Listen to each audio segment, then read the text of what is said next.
احتجاج یا نواز شریف صاحب کا سوال کہ اس وقت کیوں آ گئے ہیں، تو حکومت کے دن ہی تھوڑے رہ گئے ہیں؟ بسم اللہ الرحمن الرحیم۔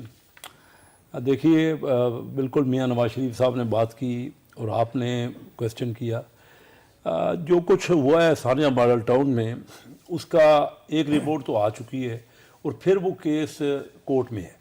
یہ اس میں کوئی شک نہیں کہ 14 لاشیں گریں اور ان کے ساتھ انصاف ہونا چاہیے، اس میں تو کوئی دو رائے نہیں ہے۔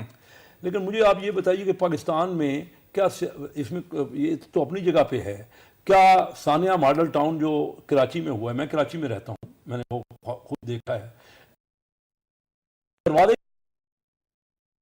لوگوں کو زندہ جلا دیا گیا، کیا اس کا انصاف ابھی تک ہو چکا ہے؟ کیا اس کے علاوہ جو سارا روز جو مختلف جگہ پہ آپ دیکھتے ہیں جو کچھ کے پی کے میں ہو رہا ہے، میں پنجاب اور اصل بات میں پولیس میں اور نامعلوم افراد میں تو کوئی فرق ہونا چاہیے نا؟ ہمارے یہاں 25 سال سے کیسز اپنی جگہ پہ عدالتوں میں ہیں۔ نظام پہ اگر کوئی بات ہو تو بالکل آپ درست کہہ رہے ہیں۔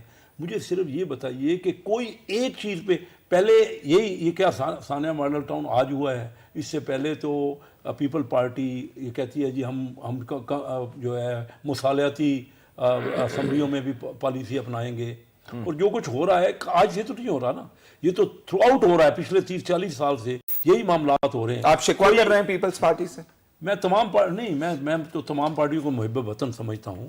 میں تو کہہ رہا ہوں کہ دیکھیے کوئی بھی مسائل کا حل نہیں ہے، برابری کے ہر چیز کو کیجئے نا، پھر ایک چیز کو احتجاج، بالکل پیپل پارٹی کا اگر اس کے ساتھ آتے ہیں، ٹھیک ہے کورٹوں میں کیس ہے، ایک طرف تو کہتے ہیں جی کورٹوں کی ہر چیز کو آپ مان لیں، یہی تمام پارٹیاں کہہ رہی ہیں نا، کورٹ میں آلریڈی کیس ہے، ہم عدالت میں ڈسکس، ہم اسمبلیوں میں ڈسکس اور ڈیبیٹ کر سکتے ہیں، ان کے پاس